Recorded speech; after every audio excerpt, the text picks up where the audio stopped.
starting to think the sun might kill me before John decides to. We've been out here all morning. So far, he sent 3 cars on ahead.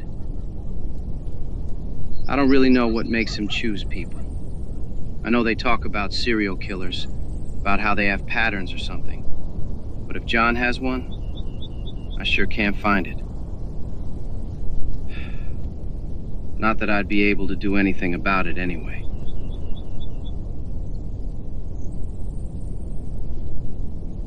John's just a few feet ahead, waiting. He's had his back to me this whole time. Pretty sure he's mocking me. In all the time we've been stuck out here, he hasn't spared me a single glance. Not to make sure I'm still here. Not even to see if I'm sneaking up on him with a sharp shard of glass or something. It sucks. How'd I get here? Even in my own fantasies, I don't bother to imagine the stuff I used to. Taking a huge cobblestone and swinging it at his head. I know I won't do it. It just really pisses me off that John knows it too.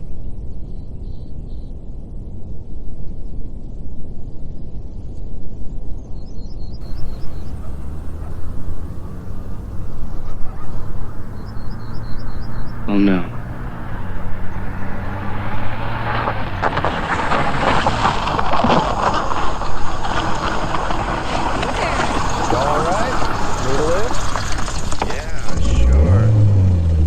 John's going to the car.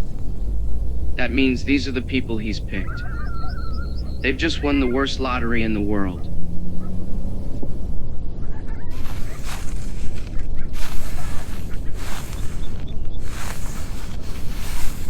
Come on, kid.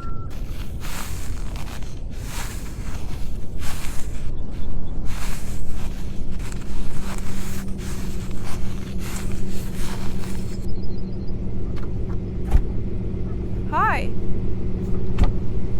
Hey. The Astros, huh? Well, me and Bill here will be rooting for the Longhorns. But no hard feelings. Who? It takes her giving me a funny look before I remember the baseball cap I'm wearing. Something John swiped off of some poor guy and tossed my way. It keeps the sun out of my eyes. And sometimes,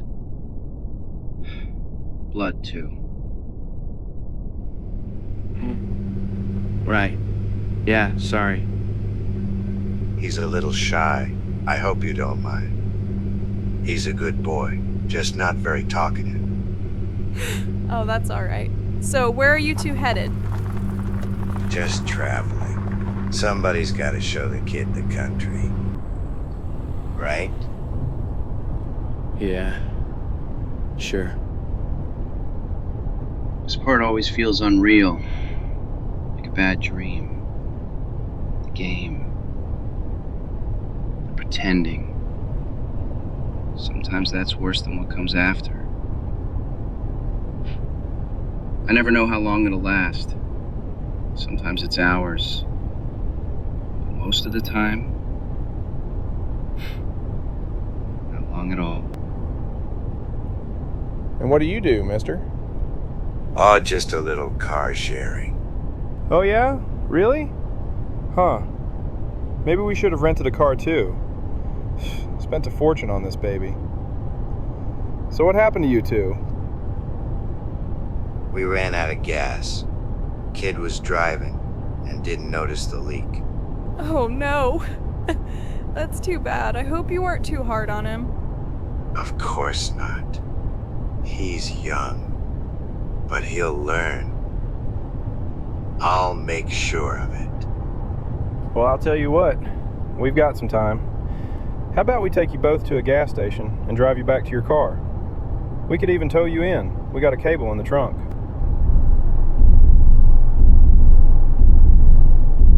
That's their first mistake. It's always the kind ones.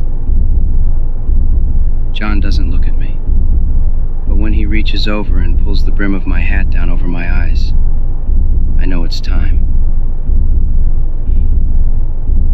There's There's nothing I can do for them, no matter how much I want to. So I just duck forward and cover my ears. Here we go. That'd be great. Whoa, whoa, whoa! Stop! Please! What the fuck are you doing? Don't hurt her, please! Take us off the road, or I'll break her neck. Okay, I'm doing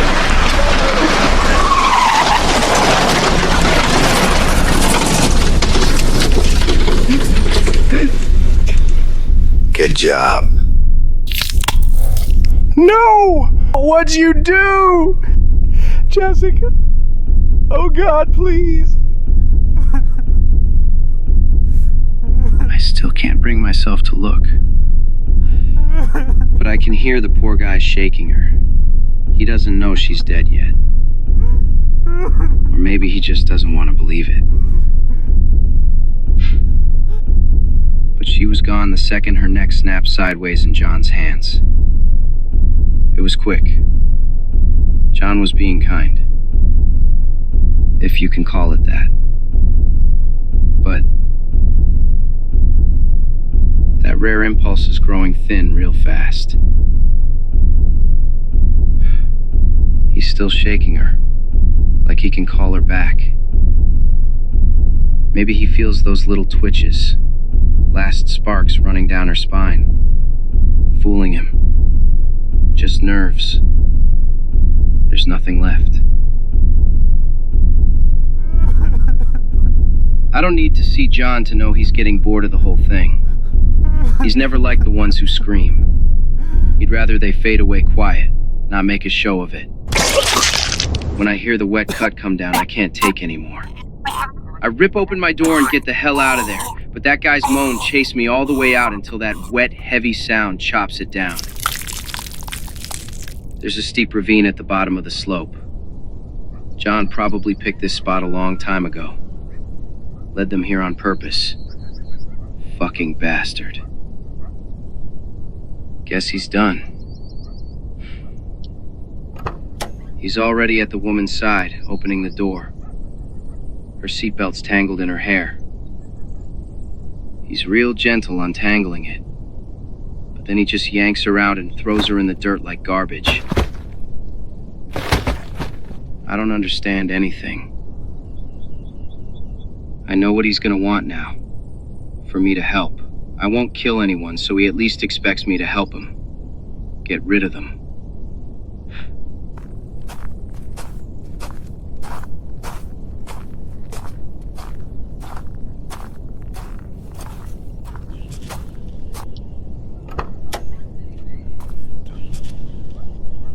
Oh God. He's still alive. I open the door and his eyes are looking right at me, and there's a knife sticking out of his neck. He keeps trying to grab it, but his fingers won't work.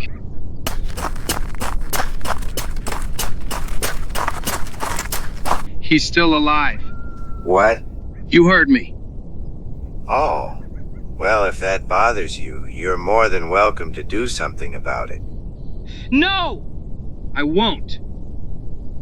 Just finish it. Please.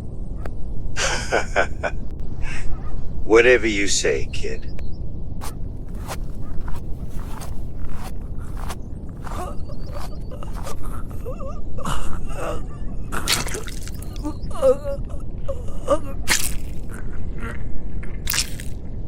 God.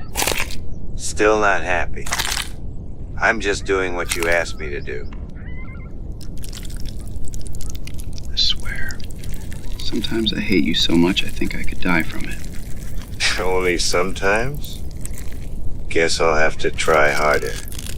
Now, why don't you be a good boy and go get the roll of tarp out of your bag? Yeah. But I'm secretly grateful. I'd rather be on slave duty than having to stand around watching John pull some poor guy's face off like an orange. So I yank my bag out of the back seat and unzip it. It's not really my bag. Just all of John's murder shit he makes me carry. along with a bottle of water or two. I throw John the tarp, and I take the water. Then I take a walk out closer to the road. The sun's really high. Really hot. I'm debating whether I want to drink this or douse myself when I see the second worst thing I could have possibly seen today. I see a car slowing down. Oh no. No, please keep going. Please pass us. Where the hell is John? I look back, but he's nowhere to be seen. Maybe he's already dealt with the bodies and carried them somewhere into the rocks, covering them with stones, burying the couple along with all the evil he's done. But when I turn back to the road, I see the car did stop. The driver's already gotten out and is walking towards me, both hands in his pockets. He's pretty young, only a few years older than me probably. God, and he's smiling, waving. Hey man, I'm a little lost. I thought I'd be on Route 67 by now, but I must have taken a wrong turn at some point. Think you could point me in the right direction?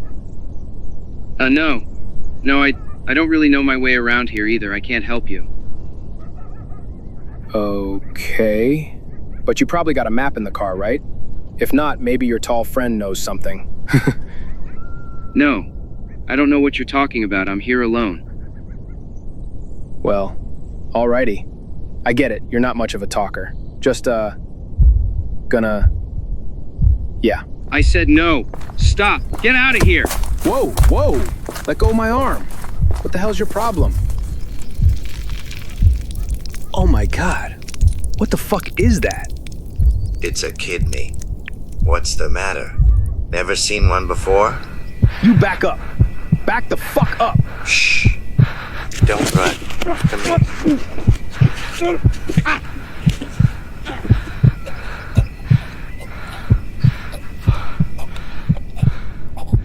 John, stop! Don't do it! Please don't! Please. That's real cute, kid. Is somebody growing up? You want a girlfriend? Come on! You know this isn't fair! He didn't stop to pick you up! All right. But you know what'll happen if he screws up. It won't be pretty. I know.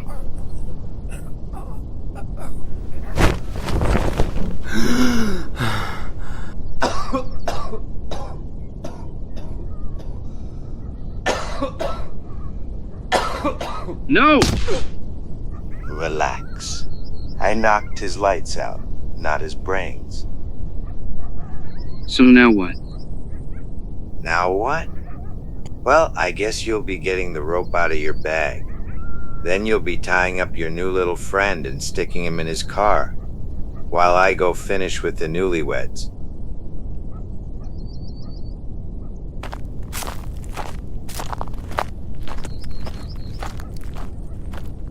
I watched John walk away, and I almost can't believe it. That's the first time I ever asked him to stop anything. I didn't think he would. I still don't really believe he will. A part of me knows whatever he's planning for this guy later will be 1,000 times worse than a quick strangle in the dirt. Just so he can twist it around and make me the reason. Hang the blame on my neck like a stone. But it's already my fault. I froze. I should have just talked to the guy like a normal person and sent him on his way. But I can't even fake that anymore. I've forgotten how to be normal. Now I've got a stranger tangled in this mess with me. I don't know what to do other than what John said. So get the rope, I tie him up. I get him in the car. I never would have been able to move him before, but I guess John's gotten me pretty used to dragging dead weight. I climb in too, slam the door and shut the world out. Whatever John's doing out there, I want no part of it. I notice the keys aren't in the ignition. When did John take those? The guy's a ghost sometimes, I swear. Sometimes I really wonder. Outside, The sun is dragging itself down behind the black saw blades of the cliffs. It's that hour when the light turns heavy and angry, burning orange on the rocks, bleeding out slow over the desert. The shadows stretch out, reaching for the car, reaching for me.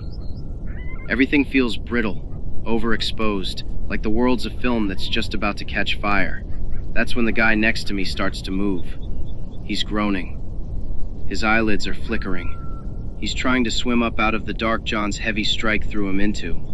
It's kinda only then that I stupidly realized that he could start fighting me, that he might see me as a monster too. But he doesn't. Not now. John's taken all the fight out of him, left him soft and dazed, head lolling, eyes rolling white in the sick red haze of sunset.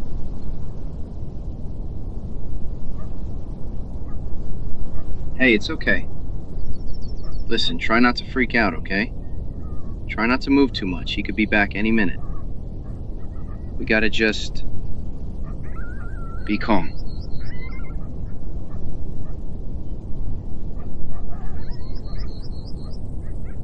Who the hell is he? We gotta get out of here. No, we can't do anything. We just gotta be calm. Don't give him a reason to do anything. Please. Whatever happens to you will happen to me. So just don't freak out. It'll be all right if you don't make a problem or anything. Jesus Christ. And who the hell are you, man? My name's Jim. What's yours? Eric? Man, did you say Jim? Yeah? Why? Shit. You're that guy from the newspaper. The missing person, right? You drove south in someone else's car and disappeared. What do they say about me in the paper? Just, they think you might have crossed into Nevada and gotten involved with the wrong people or something. Someone allegedly saw your car at the state line. How long have I been gone? You don't know? Not anymore. I think a month or something? A month and a half, maybe? I picked him up on the road. I was driving for a couple days. I was so tired. It was raining. And he was just standing there in the storm, and I was an idiot. He wasn't in the car even 10 minutes before he started threatening me with a knife. I managed to throw him out of the car. Then he chased me and did terrible things. You can't even imagine, man. And then, when I couldn't run away from him anymore, he just took me with him. And I've been with him ever since. I'm a hostage, man. Just like you. How'd he catch you?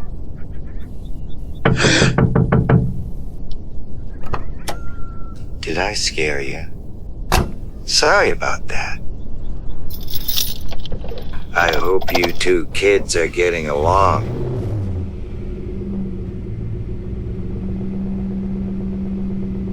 I wonder how long he was listening. Probably the whole time. I'm glad I didn't have to answer the question, though. That I didn't have to tell this unlucky stranger how pathetic I am. That I stole a gun from that police station John massacred, and the only thing I could eventually bring myself to do with it was shove it under my chin and struggle to pull the trigger. I don't know how long I knelt there in the middle of the desert before John appeared, and just took it out of my hand. He grabbed me by my collar and pretty much tossed me into the truck he was driving. And that was it.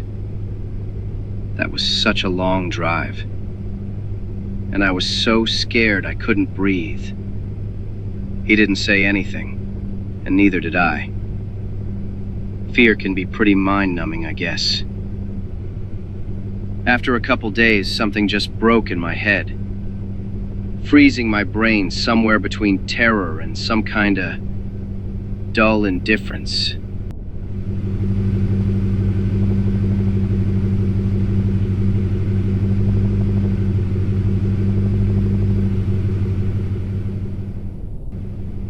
I don't remember falling asleep. Surprises me how fast I go out when John's behind the wheel. Guess it's because I know he can't do much damage with both hands on the wheel. That's what I tell myself anyway. I come to somewhere between sleep and nightmare. The truck's still moving. I can feel the hum through the seat. I can hear the sigh of the road as it slides away beneath us. There's a red glow ahead, broken by shadows every time we pass a telephone pole. When I blink, the letters start to make sense. Vacancy.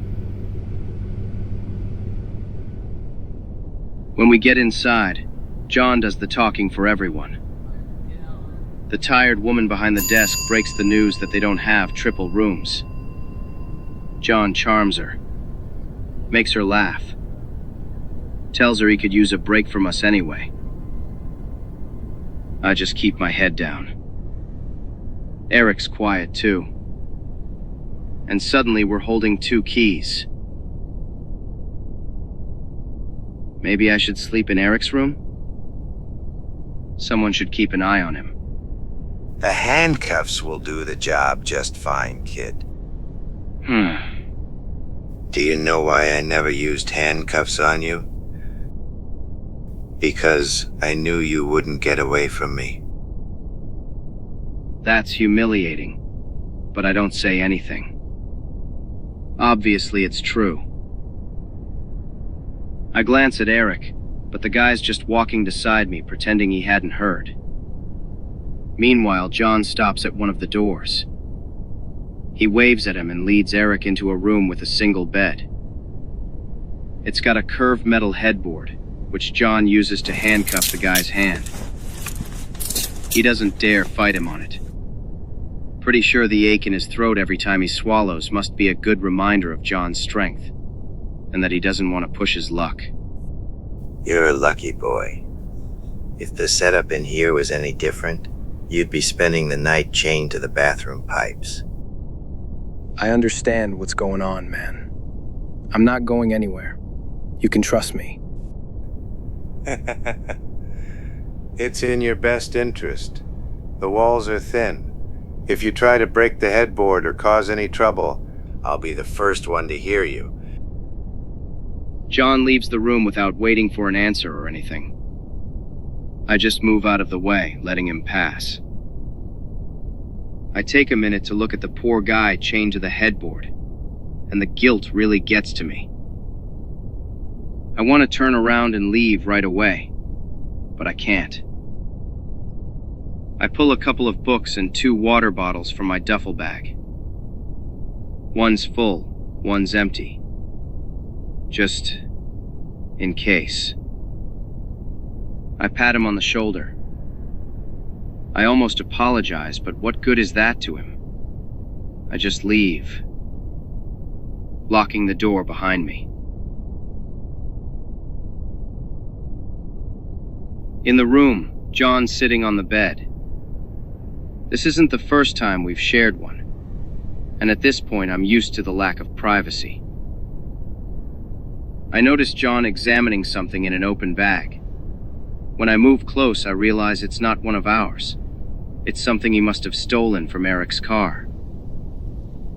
But before I can ask him anything about it, John pipes up with something random. As usual. I know you don't like fries. You could have asked for something different, instead of sitting there all morning with a sour look on your face. You ordered it. Yeah, sure I did. I love them. No, he doesn't.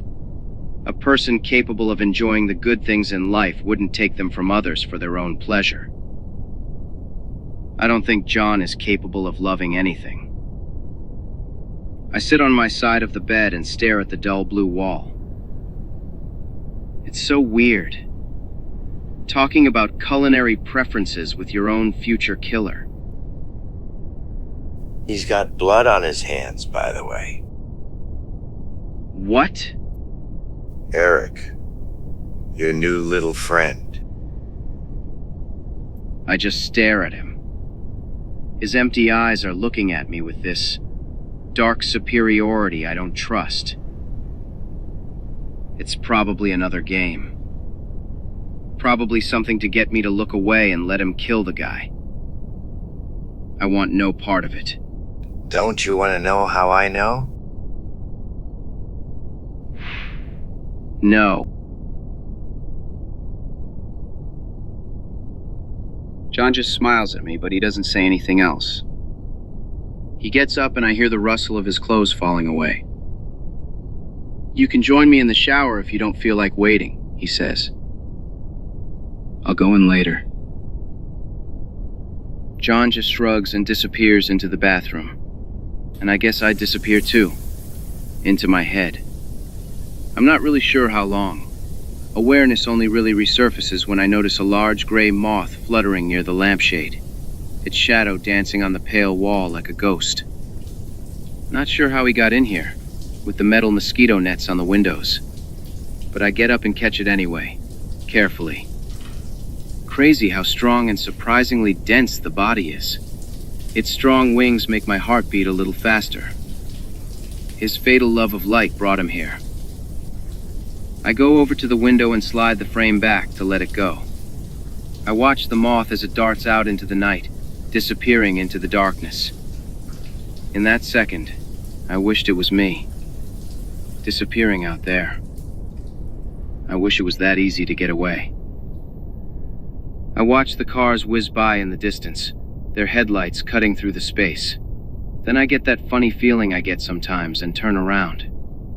John's watching me from the bathroom doorway. He's already dressed in his underwear and a white t-shirt. I just look away. It's always a strange feeling when he's watching me. I'll bet he's just looking to see where it'll be especially easy to plunge his knife in later. I can't really stand to think about it. So as soon as he moves, I go into the bathroom and shut the door. The shower's quick. I don't really like being vulnerable too long with John in the next room. When I get out, I slip past John, who's lying on his back on his side of the bed, leafing through a book by the lamplight. Think it's something else he stole from Eric's bag. I climb into the bed and pull the sheets up high around me and turn to the wall. A few minutes later, the switch clicks, and the light goes out. Like he'd been waiting for me or something. A thought that's pretty much confirmed when a heavy hand drops down to rest on my thigh. I can't even move. I just hold my breath. But John doesn't do anything else. He's just trying to get under my skin, I guess. Unless it's something else. I don't want to think about it right now. I just close my eyes and sleep comes quickly after that.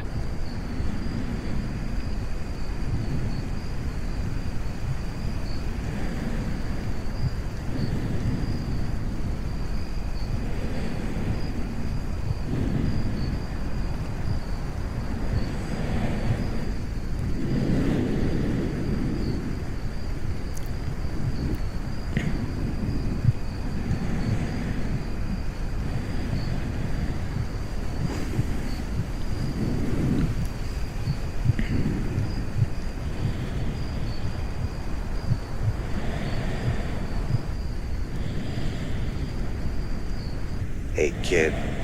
Are you awake? Huh? What'd you say? I said, are you awake? Yeah, I'm awake. Oh, yeah? Are you? Why are you touching me like that? 'Cause I want you to open your eyes and look at me. I'm tired, John. I know you are. And that's all right. Because today's the day. What day? Today's the day I set you free. What do you mean? I mean, life is a dream, and I'm about to wake you up. No, please. Come on. Stay still. John, please. Not yet. Don't fight it. Please! Take it easy. You were dreaming. No, I'm not.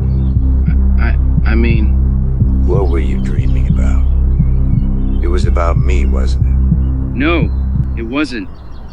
I don't remember now. No? You don't wake up yelling like that and not remember. You haven't cried in your sleep in a long time. I don't remember, okay? Please stop. Relax. You keep touching your stomach. What happened? Did I hurt you here? Don't touch me. Watch it, kid. I'm sorry. I didn't mean to push you off. I'm still just waking up. I wasn't thinking. I'm sorry. There's a time for everything. Did you hear that? I think so. Something hit the wall? Stay.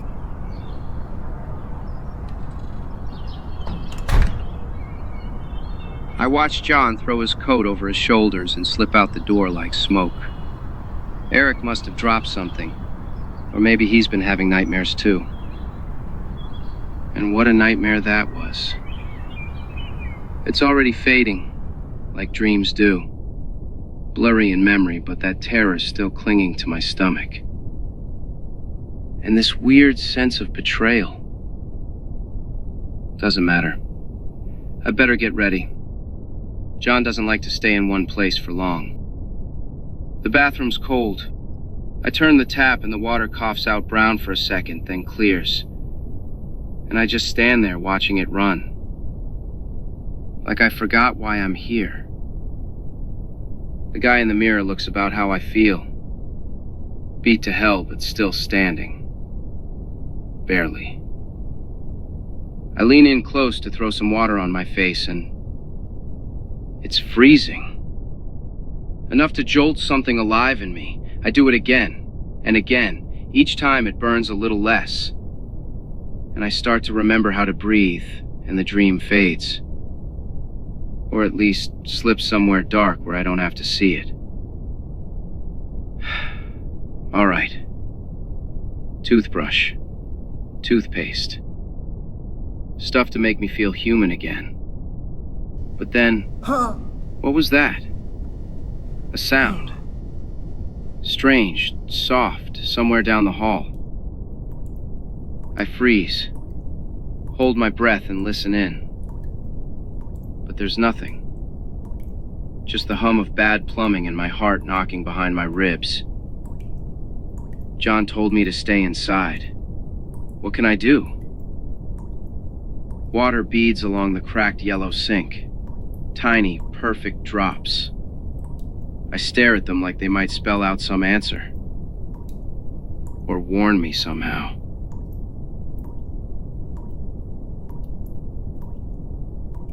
Nothing's happening. I'm just losing it a little, but even that feels routine now. I finish up, quietly. Make the bed like it matters. That's when he comes back. John appears in the door and he looks at me. Really looks at me. And for once, there's no sharp remark waiting behind his teeth. Just silence. Thick as the air before a storm. Come on. I follow because what else am I gonna do? But instead of taking me to Eric's room, he steers me way down the hall, all the way to the last door. He just pushes it open, doesn't even bother to check if someone's inside, and gives me that little nod like, after you, or something. I don't want to go in, but I do. And the first thing I see is a girl on the floor. Young, probably my age. She's wearing a red t-shirt. But then in a second I realize it wasn't always red. My brain trips over that for a second, refusing to connect the dots. Then I see an old guy in pajamas crumpled up near the bed, and another man, older than me, younger than him, in a sweater, sprawled in a weird angle. neck twisted wrong with a knot of bone protruding from under his skin.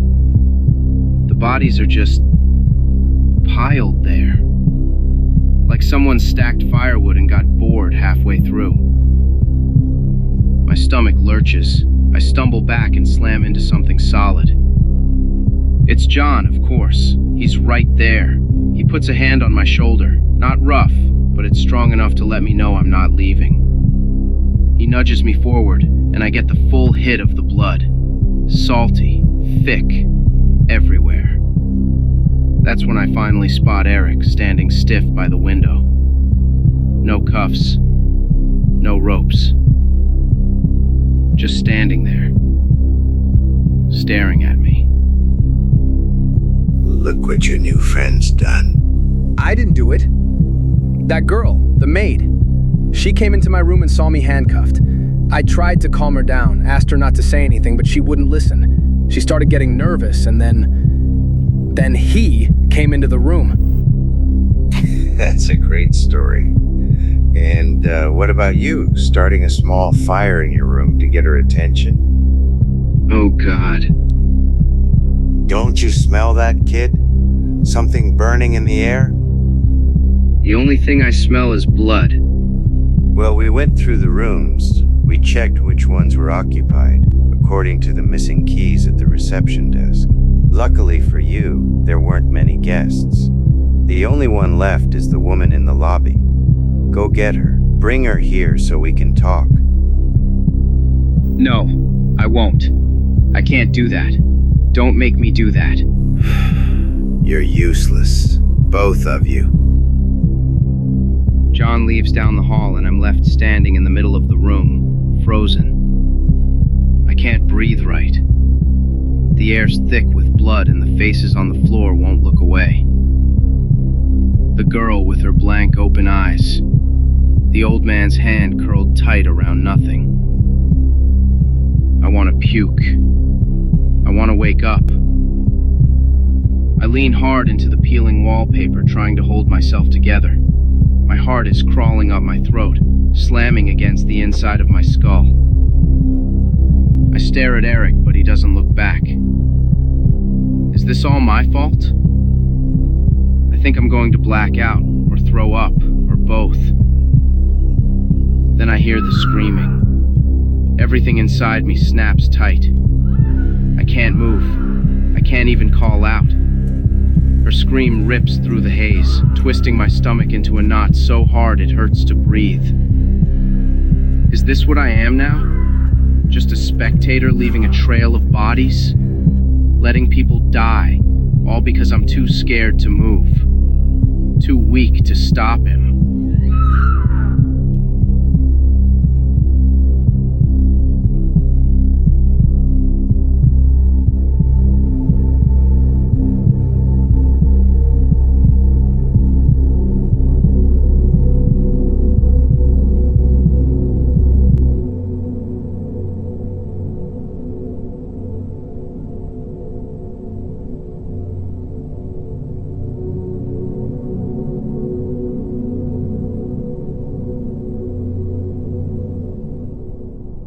John takes the wheel, and for the first half hour, he's zigzagging every which way.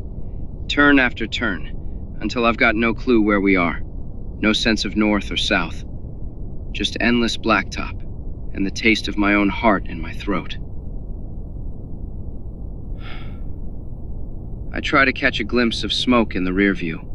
Anything to tell me where the motel is, if it's still burning. But there's nothing. Just empty sky.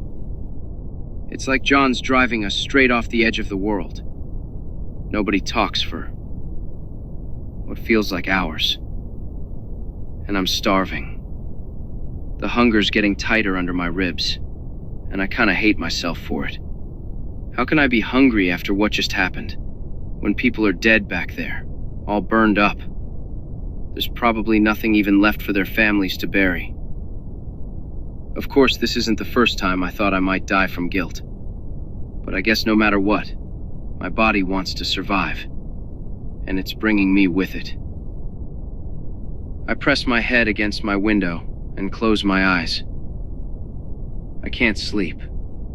But maybe I can pretend. Maybe I can disappear for a while. And for a little bit, it works.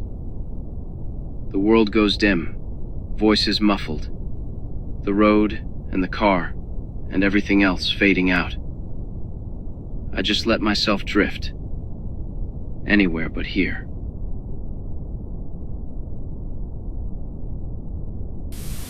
Wake up, kid. Huh?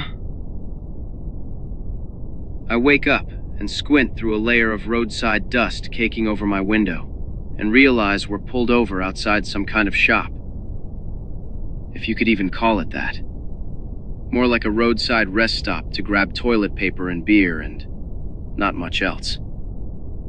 Be a peach and go get some cigarettes. And a pack of salt.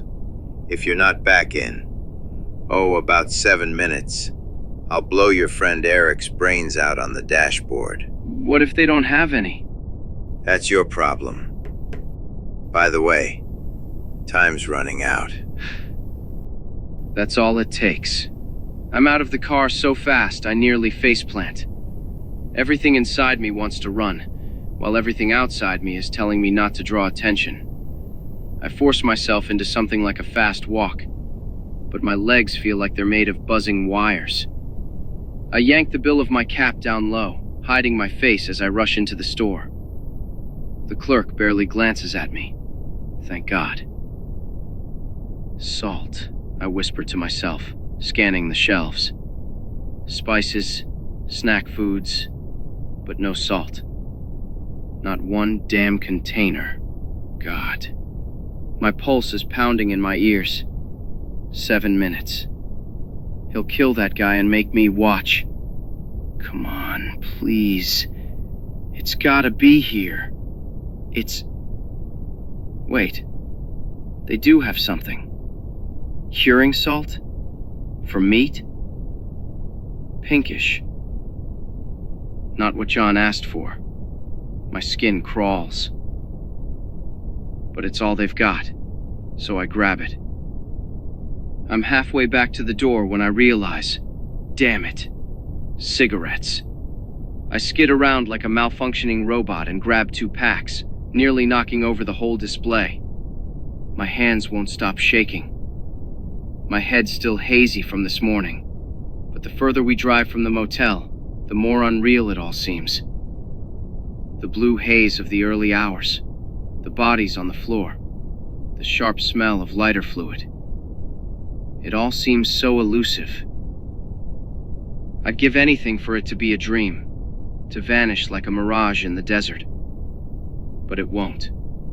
That dead girl's sad eyes flash in my head again, and I know none of this is a dream.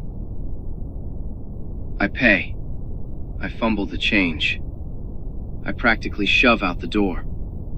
The parking lot feels too wide and too bright, like a stage where something awful is about to happen. John's still in the car. Eric's still in one piece. For now. I walk fast, running would look bad, and hand John the stuff through the open window. My throat is bone dry. My heart is somewhere near my teeth. He takes the bag, pulls out the curing mix, turns it over in his hand. And then he grins. Pickling mixture? Is that what you want me to do to the boy? What? No. It's all they had. Get in. I do what I'm told and get back in the car. I seriously feel like I could pass out. My head's buzzing with leftover panic. But at least nothing's happening. John seems eager to just get back on the road. You can both have a snack. We've got a long drive ahead, and I don't want you two fainting on me before the show's over.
Time blurs after that.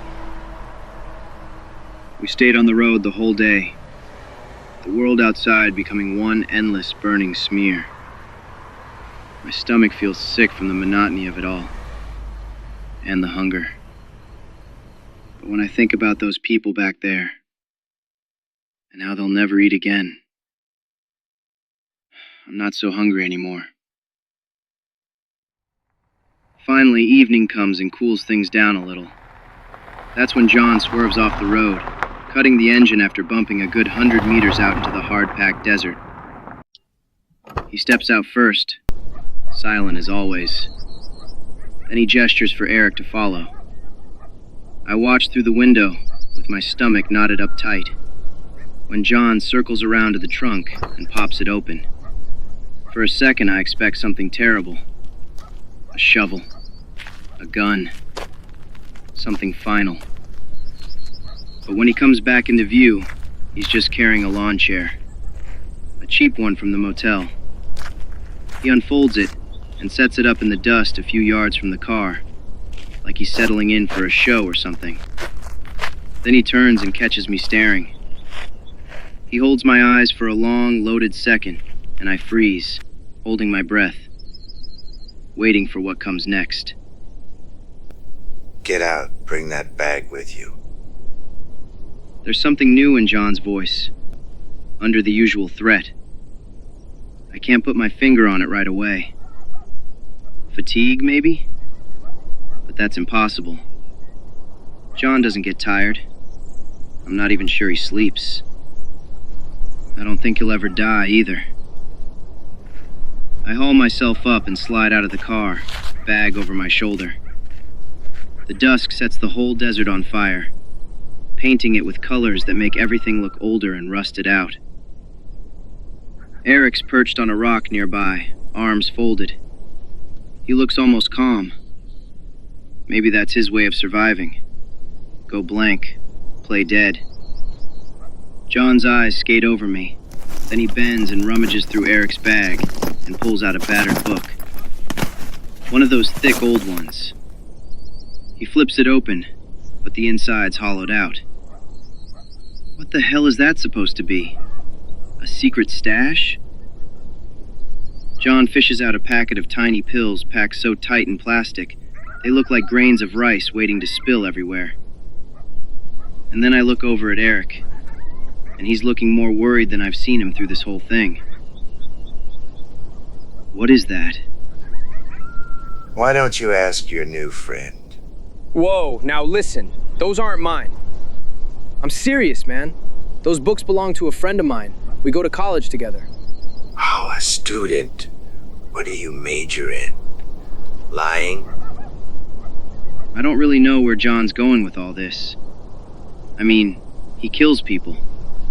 I'm pretty sure he doesn't care if some guy's going around on campus selling amphetamines. I think that's what the blue pills are. Not sure about the white ones. But what difference does it make? Look, those pills really aren't mine. I was just asked to deliver them. I had no choice. I owe this friend some money.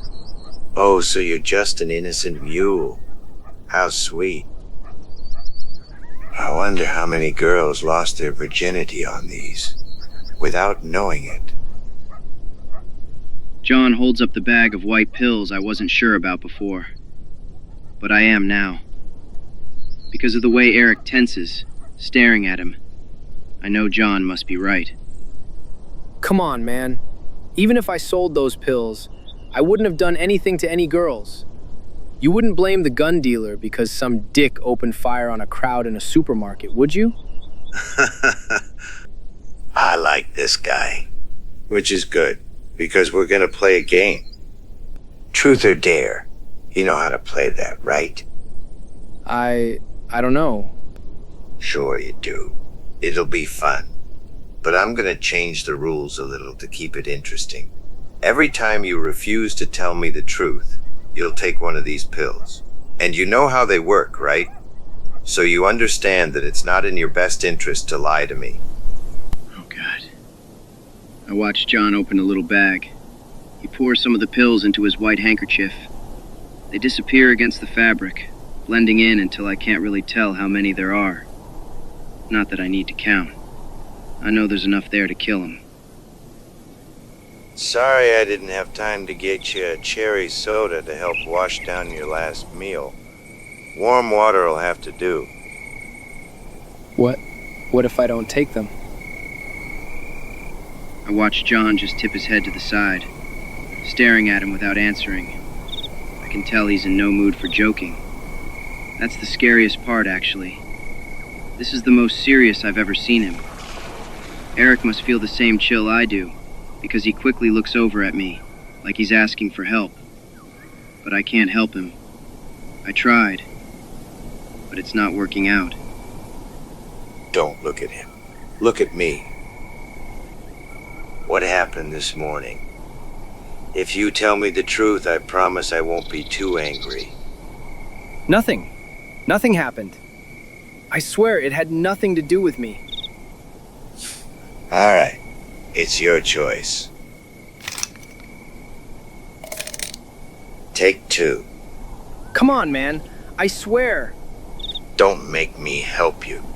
You won't like it. Okay.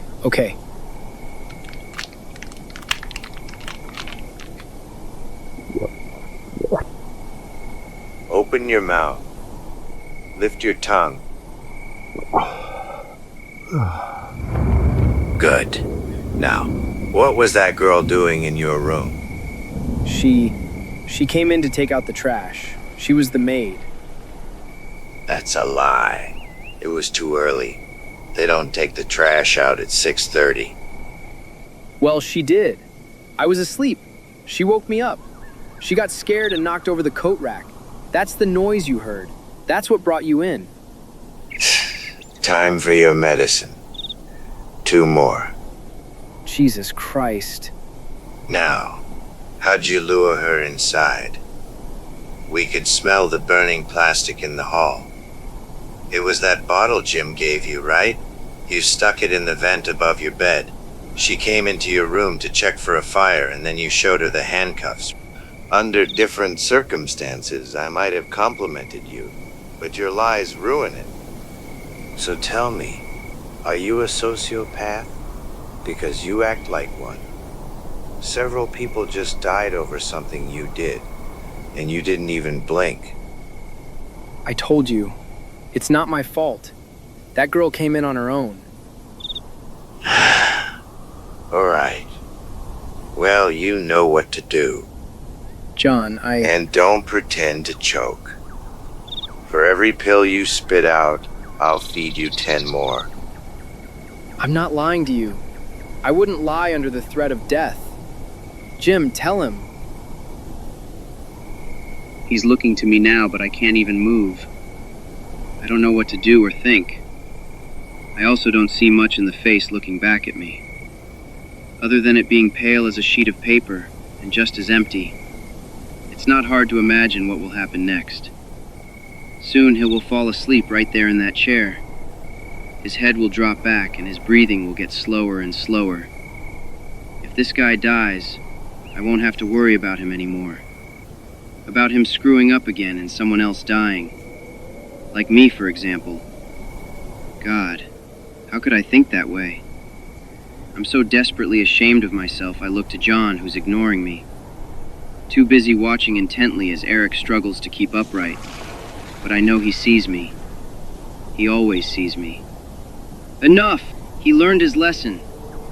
Who said I was trying to teach him anything? He wouldn't be here if it wasn't for me. It's my fault too, but you're punishing him alone. It's not fair. I never said I played fair. This guy's not a fair player either. But if you insist, you can take the seat next to him. There are enough pills for the both of you. Please stop this. I didn't do this. Your new friend did. Do you think any of those people back there wanted to die? He didn't kill those people. You did. Oh, sure, I killed them. But I wouldn't have had to if he didn't do what he did. And he doesn't even care. Only you do. So much that you'll take a bottle of pills in his place. But that won't save anybody. The only person you need to learn to protect is yourself. John's actually looking at me now. It scares me a little. Something in his eyes. It's almost soft. But that can't be real. It's there 1 second, gone the next. Then he's bending over in his bag and pulling out the packet of salt mixture I grabbed at the store.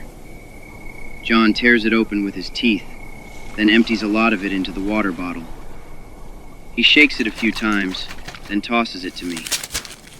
Have him drink all the water, then stick 2 fingers down his throat.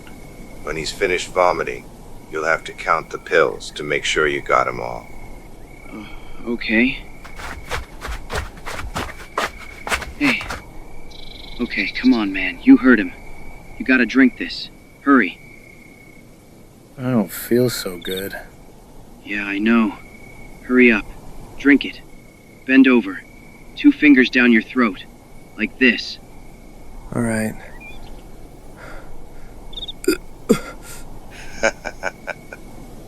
That's not all of it. Come on, buddy. One more time. We gotta get this crap out of you. I'm trying. Ah, see? They didn't even have time to dissolve. I guess if we wanted them to dissolve faster, we would have had to put them in alcohol, right? But you'd know better than I would. I didn't. Never did. Don't listen to him, Jim. He's trying to mess with us. Us. For some reason, that choice of words sticks weird. Is it an us? Putting aside the guilt and fear and the whole terrible situation we both found ourselves in, what do I know about this guy? No. I gotta stop. This is what John wants. Doubt, distance, divide and conquer. He wants this guy to end up dead one way or another. Better if I stop caring. That'll make me part of it. Hope he's feeling better, because he's driving tonight. No stops. Here. John holds out his hand. There's 2 blue pills there. Amphetamines. Eric takes those without hesitation this time. Come on. Let's go. I follow, numb. Wondering what gave me the nerve to speak up back there. Wondering why I'm not being punished for it. Where do you think you're going? Oh, I was just gonna sit in the front. No. You're sitting back here with me. Okay. But it's really not okay. I don't want to. I don't want to spend the whole night like this, sandwiched between the door and a serial killer. The stars are bright. The moon's a broken oval in the sky. The road hums, and it's so steady and hypnotic. My head keeps dipping. There aren't words for how tired I am, but I fight it. I don't want to lean back. If I do, I might drift into him. I don't know how he'd react. His hand moves over my head like a dark wing and lands on my shoulder.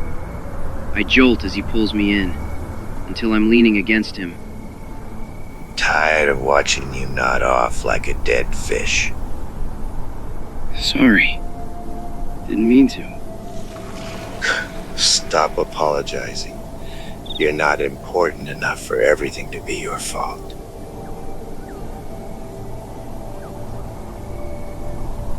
His hand presses higher, tighter.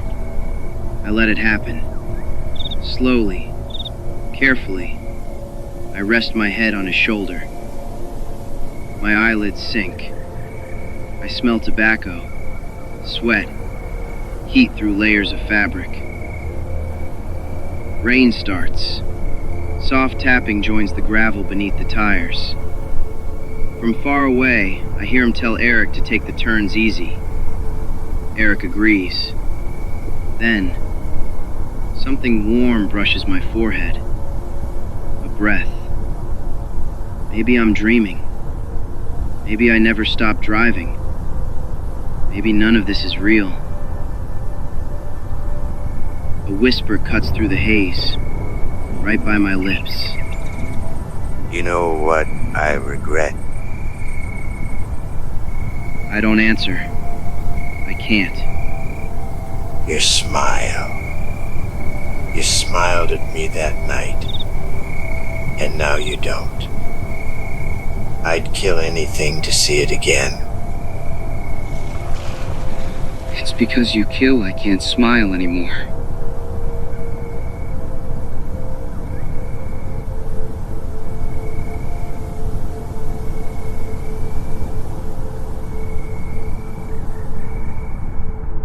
I wake up laying in the back seat. John's up front driving now. I don't remember him leaving. Through the thin slice of space between the seat and the door, I spot Eric up front, leaning over the map, showing John something with his finger. That should be the diner. How about a couple of burgers and Cokes? If you kids want to be strong enough to fight me off someday, you'll need something better than that. You talk like my old coach. Oh yeah? Well, he doesn't sound like he did you any favors, if he didn't teach you the basics about anything. Even in my sleep, I could hear them bickering like this all morning. Like father and son or something. Like yesterday didn't happen. I don't know what's creepier. John's sudden good nature, or Eric's boldness. I don't know what he's trying to achieve, but he's playing a dangerous game. But what if it works? He's not terrified like I am. He's different, calmer, colder. He's not gonna hold John up, or beg him to stop doing whatever he's gonna do. What will John need me alive for? What if I accidentally dug my own grave by trying to save someone else?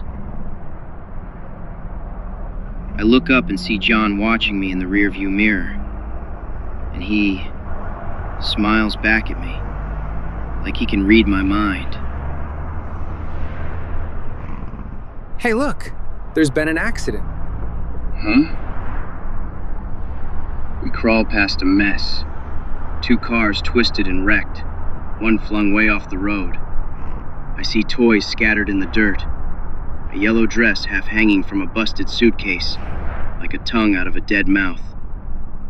I don't see the blood at first. Then I do, and I can't look away. I can almost taste it, thick and metallic, mixed with the smell of gasoline and hot dust blowing in.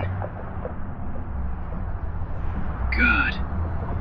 Hey, you're awake. Did you see the accident? Everything's trashed. Yeah, I saw it. Looked like a family. Kids, too. Shame when little kids die.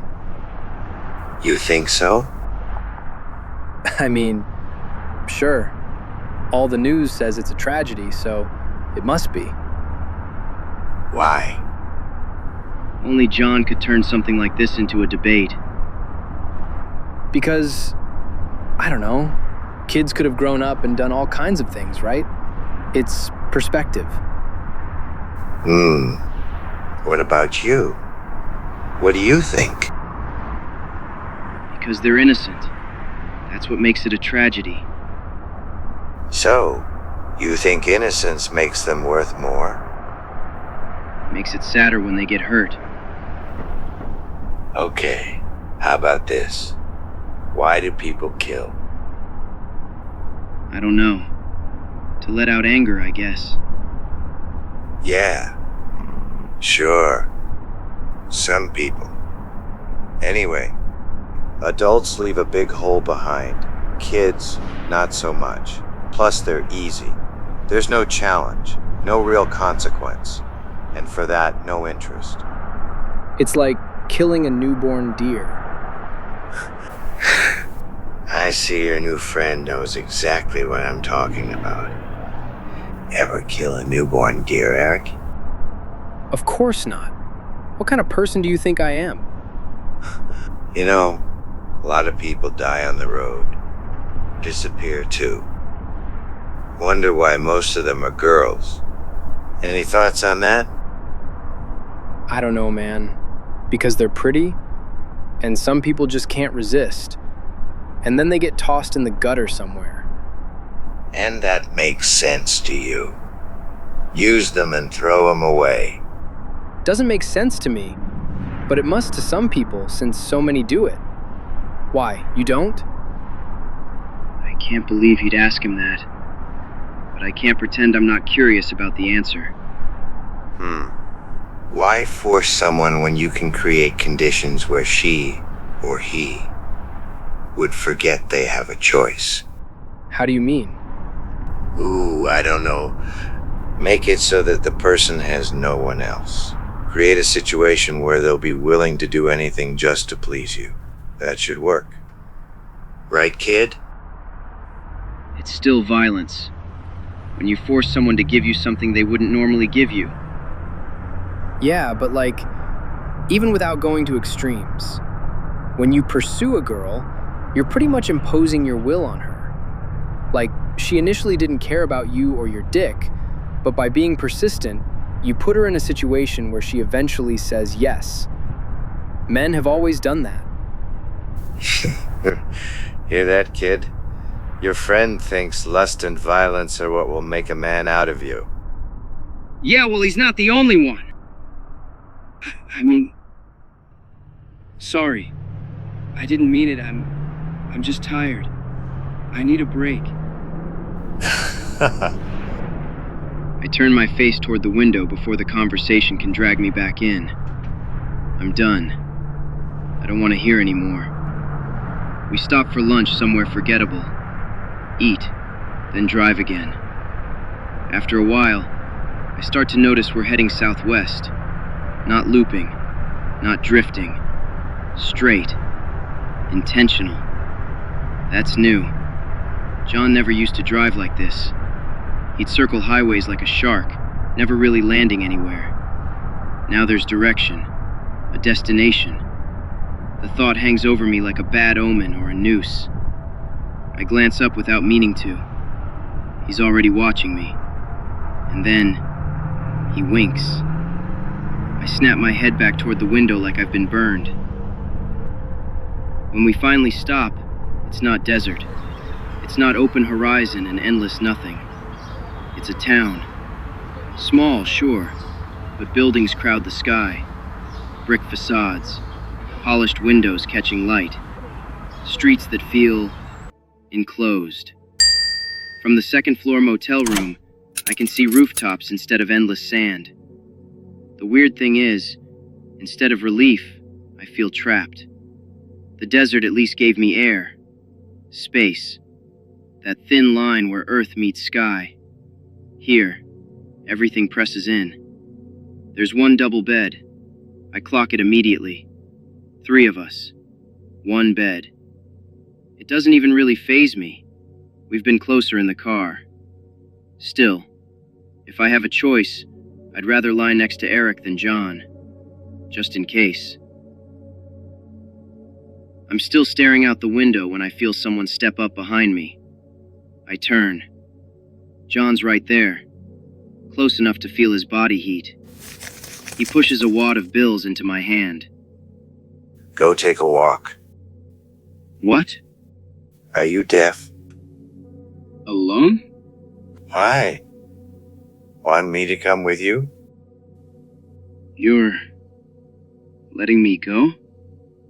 You said you were tired, wanted a break, so I'm giving you one. Oh. Go ahead. Go to town. Relax a little. I don't know what to think. Or how to feel. Why is he doing this? That's when I look over at Eric and realize maybe John's thinking of doing something bad. He catches it though, following my line of vision. Nothing will happen to your little friend. I won't dirty our room. He doesn't need to dirty the room to kill someone. He could take Eric out back, into the desert, into an alley. This could be a test, a trap. He could stop me at the door and punish me for even thinking about freedom. But he's never lied to me. Not really. I just nod. Good boy. Have fun. I shove the money into my pocket and grab my jacket. My legs feel strange and wobbly, like I'm learning to ride a bike again after years off it. At the door, I stop and glance in the mirror. Do I look normal? Normal enough? Not like someone who's been sleeping beside a serial killer? I can feel his eyes on my back. I don't turn around. I leave. Each step down the stairs comes faster than the last, and by the bottom, I'm almost running. I have to force myself to slow down. Try to act normal. The street greets me with warm evening light. Golden sun stretching long shadows across dusty asphalt. There's a bus stop nearby. I just stand there for a second, frozen. I don't know where to go or what to do. I'm alone. Actually alone. For the first time in over a month. It feels like the empty space where a tooth used to be. Strange. Sensitive. Kinda wrong. And at the same time, it feels like something expanding inside my chest. Light. Airy. I could do anything. I could go to the police. I could get on a bus. Disappear. I could go home. I stand at the bus stop, money heavy in my pocket. I know what I should do. I know what anyone sane would do. But that's not what I want. I want something small, something normal. I want to sit in the dark. I want a story that isn't mine. I want to go to the movies.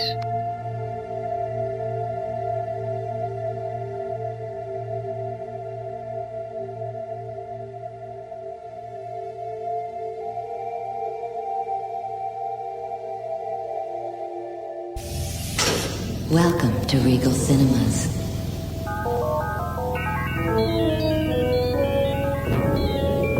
Refreshments are available in the lobby. And please, keep our theater clean by disposing of trash in specified containers. And remember, gift certificates are available for any special occasion. Enjoy the show.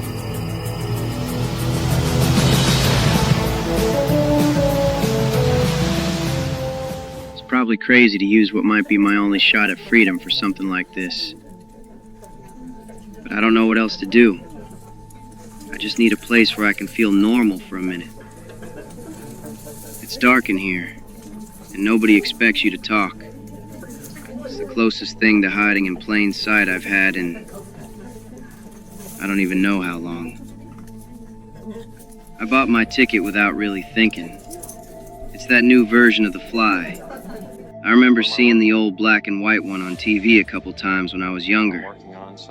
It was pretty cool to me then. Now, I don't know. It's different. I guess because I know what it's like to be trapped in a car with a man who feels like he's half human and half something else. Like he's wearing skin the way other people wear clothes. When you can't even really tell where the line is, where the man ends and the monster begins. And the movie makes it look so tragic, like he's still in there, trapped, watching himself do things he can't undo. I hate that I feel anything like sympathy, but I do, a little. Up ahead, there's a couple about my age, a guy and a girl. The guy keeps trying to put his arm around her. She shrugs him off. Not mean, just not into it. He leans in like he's going to kiss her anyway. She dodges, laughing, turning her face away.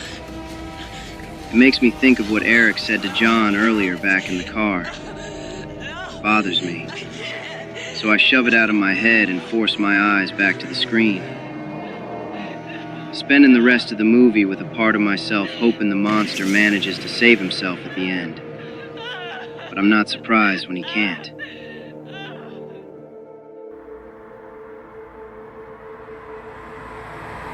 I walk out with my popcorn half finished, my soda mostly warm now. I stretch like I can pull the tension out of my spine. A Across the street, there's a cafe with the door cracked open, and the smell hits me. Cinnamon, sugar, fresh things. Totally different from the greased-up gas station food I've been living on these days. I go in. I pick a table where I can see the whole room without looking paranoid. Cornerish. Back enough that nobody brushes my shoulder when they walk past. I order a Pepsi and a sandwich, trying normalcy back on for size. I've barely taken my first real sip when a voice interrupts me. Hey, is this seat taken? When I look up, I realize it's the girl from the theater. The one with the grabby boyfriend. She's holding the tray with a fruit cup and a soda, and the guy isn't with her. Sure. Yeah. I mean, go ahead. Thanks. Trying to lose somebody without making it too awkward. Oh. Are you okay? Oh yeah. Just a friend with hearts in his eyes. I just don't feel like crushing him because he's a friend, you know? Oh. Yeah. I get it. Anyway, so... where are you from? Definitely not from around here. How can you tell? I don't know, you just got that dropped off recently by aliens look about you. Gee, thanks a lot. Don't mention it. So, where are you from? Just, Chicago.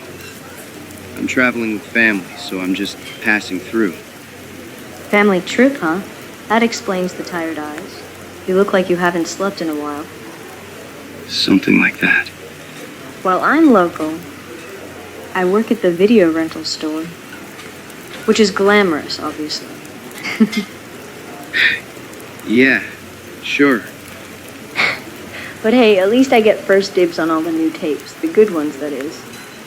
You wouldn't believe the stuff people rent on a regular basis. You mean like horror movies? Yeah, sorta.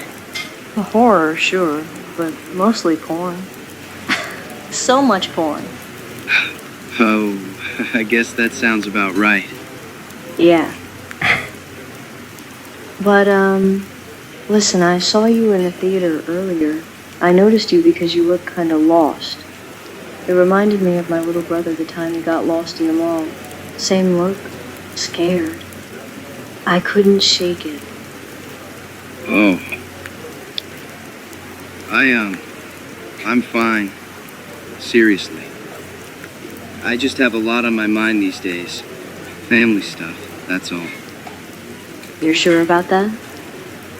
Yeah, definitely. You just caught me at a weird time is all. I really am okay. Alright. Just thought I'd ask. Kindness of strangers and all that. Well, been nice talking to you, Chicago. But I better get going. I hope your mothership doesn't forget you. Yeah, hope not. Thanks, though, for asking. Sure. Maybe I'll see you around. Bye. I watch her leave. She's pretty, and nice, and alive. I want her to stay that way so I don't follow her. I finish my sandwich and figure my time's running out, too. I should go.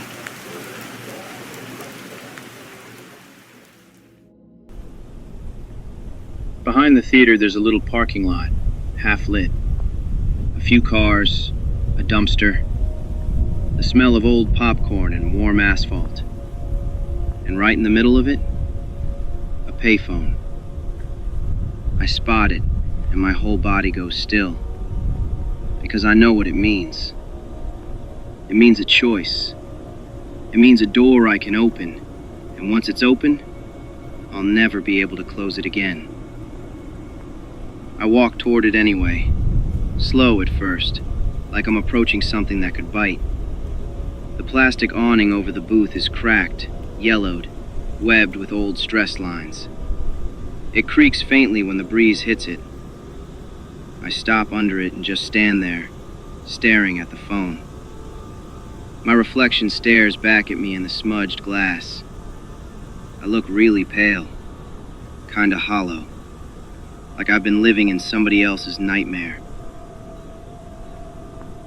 I could leave. I could walk away right now and pretend I never saw it. I could go back to the motel, back to John Ryder, back to being his hostage.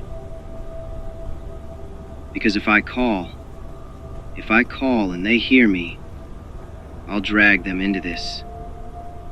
And worse, I'll drag John into their soon-to-be short lives. But then I think about home, about the kitchen light, my family, the sound of my mother's voice, the way life keeps on going there, like the universe didn't split open. And I hate that I'm out here turning into a ghost while they're still real. Without thinking, my hand reaches into my pocket for coins. I'm doing it before I decide to. I pick up the receiver. The dial is one of those old rotary ones. I start turning it.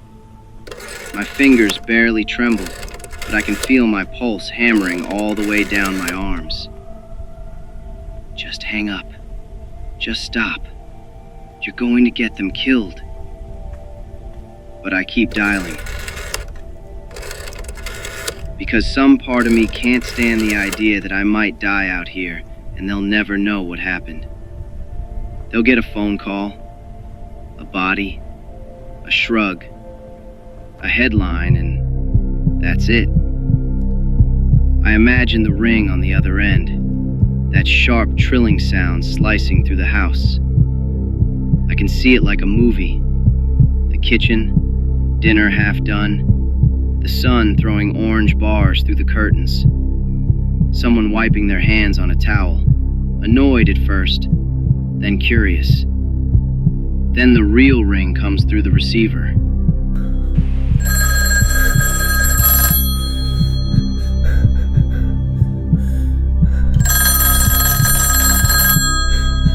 My throat tightens.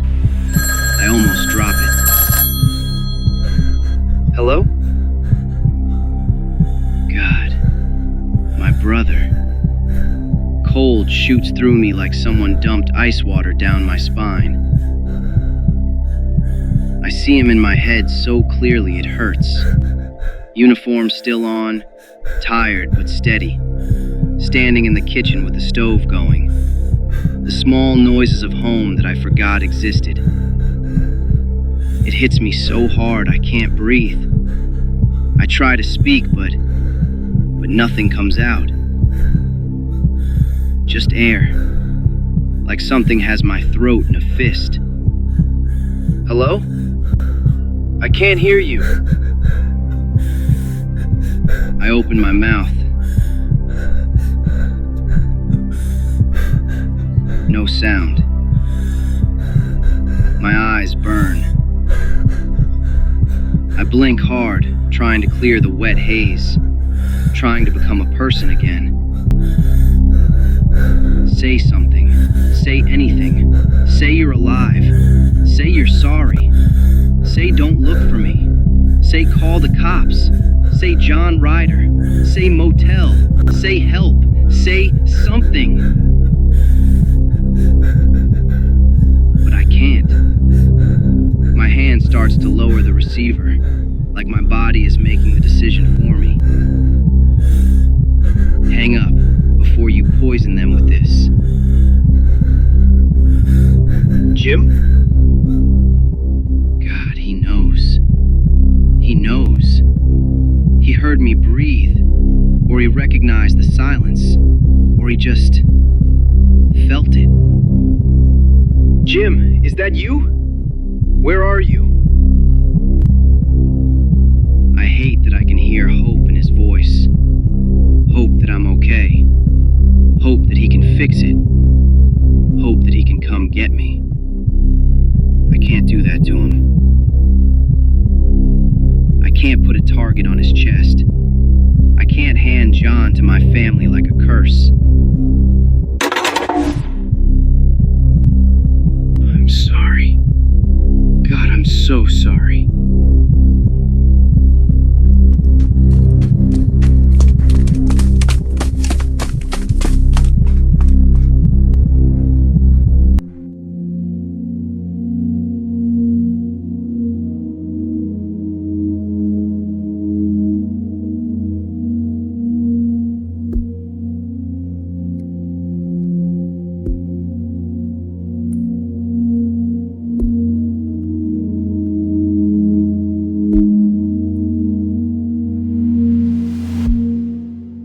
I get back to the motel.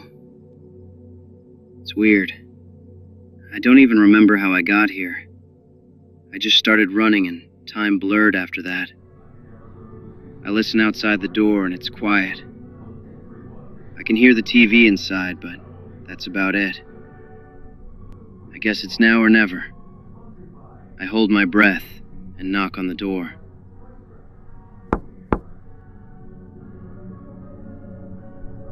A few seconds stretch out too long. My stomach tightens like I'm waiting for a gunshot. Then I hear light footsteps. The door opens, and Eric's there. His face shifts the second he sees me. Relief first, then that sour edge, like he's mad at me for being the one that got to taste freedom. Or maybe he's mad that I squandered that freedom. Holy shit, you're back. I thought you took off. And I can hear what he really wants to say. You should've. And he's not wrong. I'm not sure what I'm doing back here either. I step inside. The room is dim, one lamp on. The TV flickering some Twilight Zone rerun in the corner, washing everything in that ghost blue light. And John is in the chair. The same chair. The same posture. Like he never moved an inch the whole time I was gone. I look at him, and his eyes meet mine, and something sharp hits me in the chest. I don't know how to name the feeling. I don't really want to try, but if I had to, it looks like relief. I got some stuff. Some sweets from the cafe, and some apples. They need to be washed. All right, cool. The second I turn on the sink, Eric crowds in close. Well? Come on, man. What happened? What'd you do when you got out there? Tell me. Nothing. I didn't really do anything. Took a walk, like he told me. That's it? You didn't call the police? Or home? Why the hell did you even come back? I did try calling home. No one answered.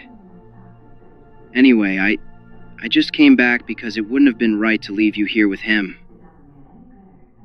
You're a real friend, man. I mean it. Seriously. That guy gives me the creeps. He hasn't said a word since you left. He's been sitting there the whole time, like a ghost. Hasn't even moved. All this time? Yeah, man. He just sat and stared at the door. So creepy. Yeah, I'm sure. I hand Eric 2 washed apples. We finish up in silence. Then when we go back out, John's still in the chair. Feel like his mind's somewhere else, though. I don't really know what to say or do, so I just hold out one of the apples to him. He looks at it funny, like he's seeing an apple for the first time in his life. Then his eyes lift to mine. You came back. Yeah, I guess so. Thank you. The rest of the night's pretty quiet. TV's on. Eric's watching it.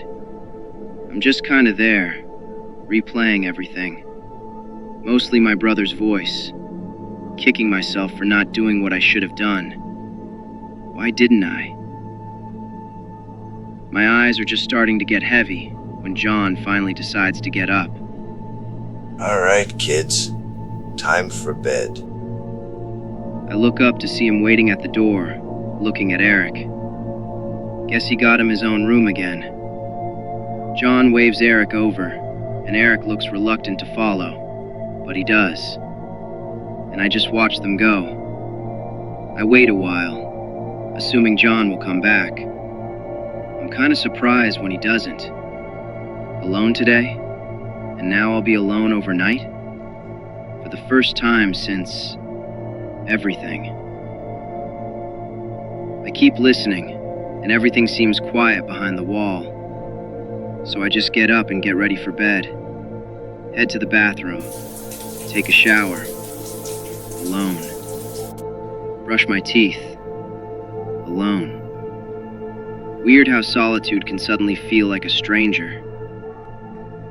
I finish up and slip into bed. It feels good. The sheets are cool against my skin, and everything is quiet. The space feels big without John around to fill it. But I'm so tired, I don't even have the energy to think about it. One second I'm here, and the next I'm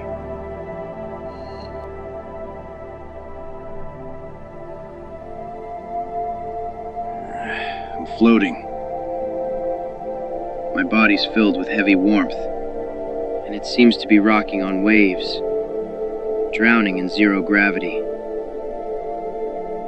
I pull my legs up and bury my face in the pillow, ready to drift off again into this serene slumber, gentle as these warm ocean waves.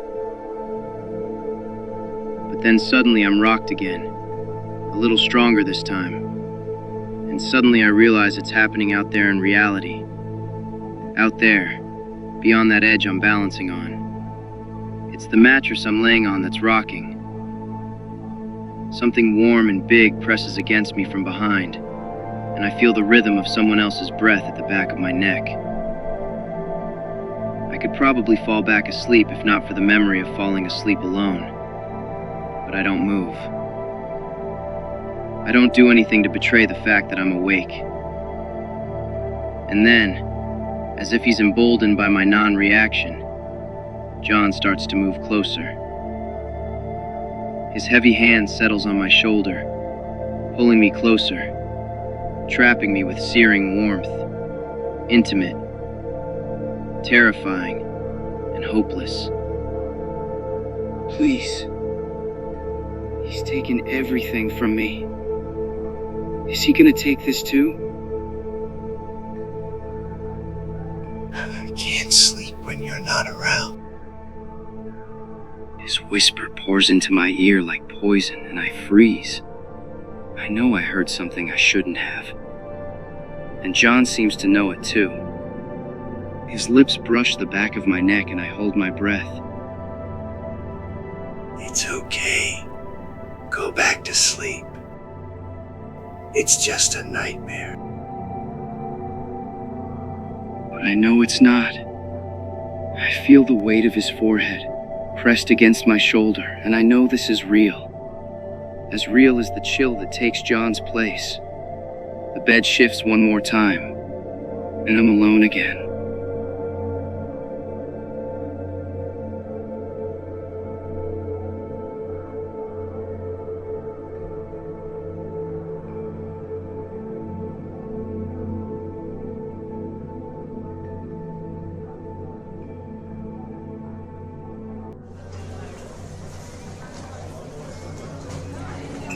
We're at the diner across from the motel.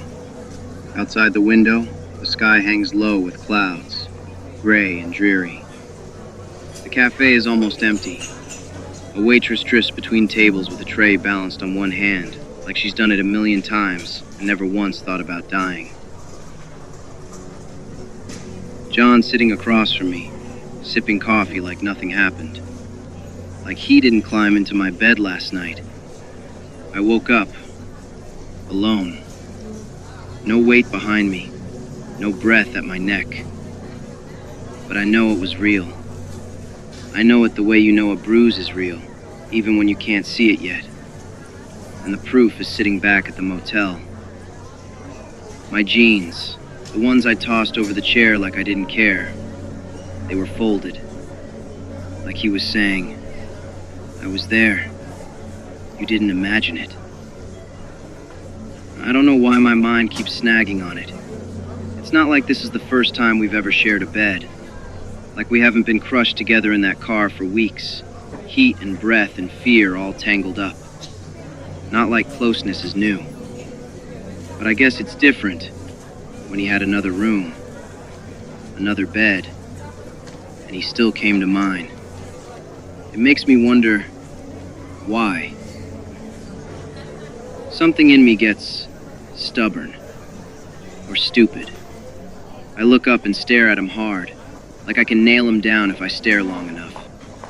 I fix my eyes on his face, but John doesn't rise to it. He isn't even looking at me. His attention is turned toward the window, like the sky is telling him secrets. I follow his gaze. Up there, against the low gray clouds, a hawk circles above the parking lot, wings spread wide, like it owns the air. Do you know what happens to the hawk when it can't fly anymore? I shake my head. I'm not in the mood for one of his lessons, but I know better than to ignore him completely. A coyote eats him. Or even a bigger hawk. He leans back, resting his chin in his palm. Light threads through his hair from the window, turning it almost golden for a second. He still won't look at me, like my face is something he's choosing not to touch. Either way, he serves a purpose. What about it? People serve no purpose, even in death. They bury their dead deep where predators can't even reach them. That's not up to you to decide. Oh. Well, maybe it's for you to decide then. You can. There's no joke in there. He's not baiting me. I don't actually really know what he's doing, and that scares me more than when he's openly cruel. What would you do if you could choose? Would you kill the hawk to save the doves? One dove for every day of his life you take. It's easy. I wouldn't do anything. I keep my eyes on him, waiting for him to finally meet my stare. But his gaze stays on the sky. Two empty, unknowable shades of blue staring back at each other. He's just following his nature. I watch him sigh, closing his eyes like he's tired. That really annoys me. Who the hell is he to be tired? But then he finally looks at me and holds it long enough to make my insides shrink.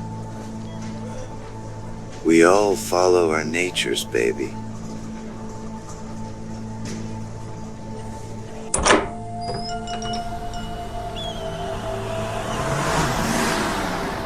As soon as we leave the diner, I can smell the rain in the air.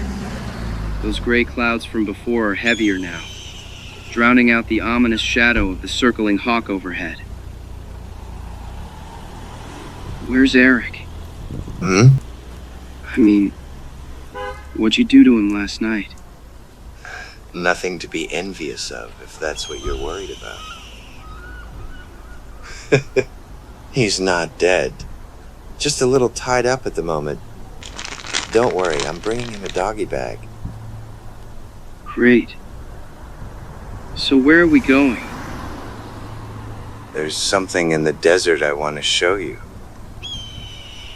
In the desert? Why? In the desert, no one would hear my screams. No one would find me there. What place could John possibly show me in the sand other than my own personal graveyard? Shh. Relax. I don't need to take you out to the desert to kill you. Okay.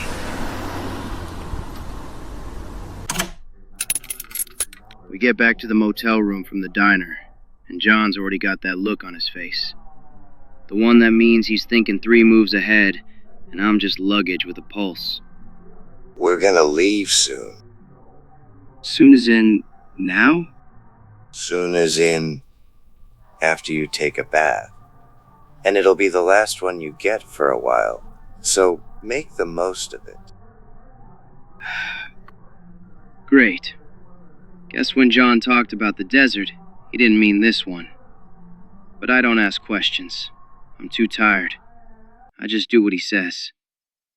The tub feels slow, the water coming out tired and half warm, like the motel can't even afford real heat. I slide down into it anyway. Lukewarm water swishes around my ribs as I sink lower. My eyelids droop. My chin dips under.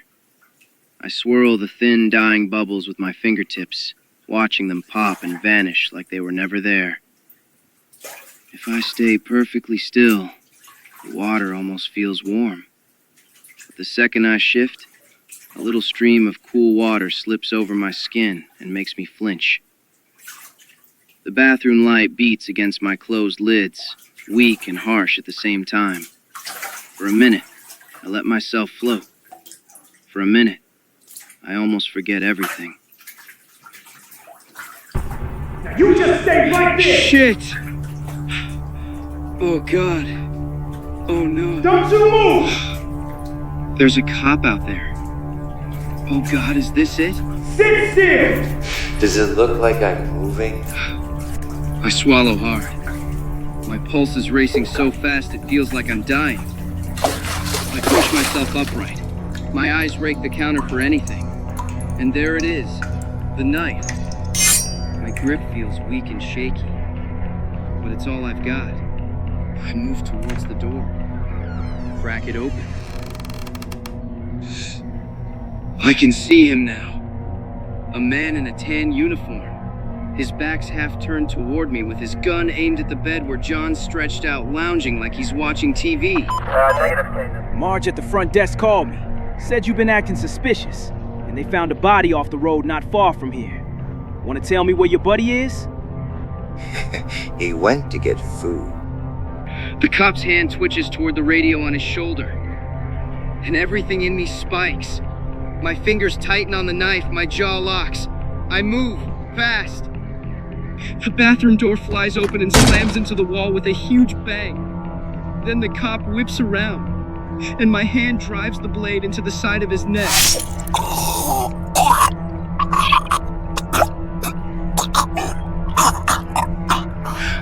For a second, my brain blanks, refusing to accept what I just did.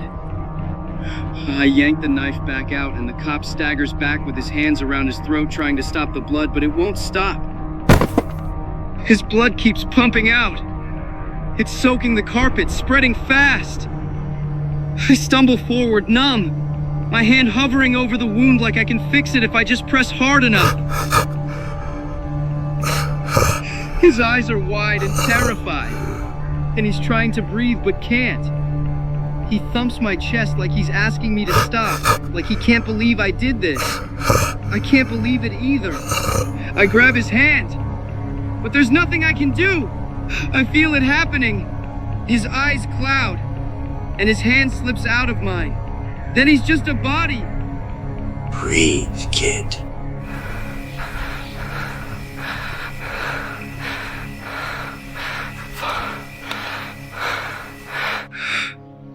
I'm shaking. My whole body is shaking. Cold water still dripping off my hair, down my chest, mixing with blood that isn't mine. Then I look up, and John's right there in front of me. His expression is elated, a smile splitting his face like he just watched fireworks. What a mess. Please. I didn't mean to. Come here.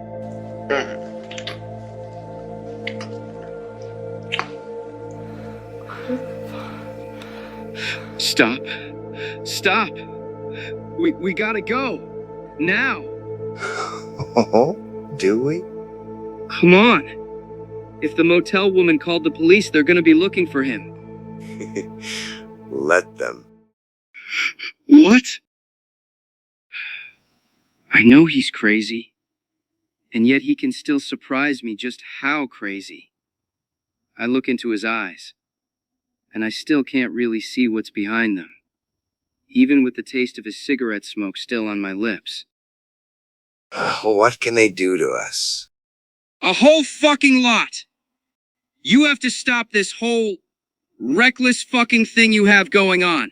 It's not just you anymore, you have me. And I want to live, remember? And if I'm alive, then so the fuck are you.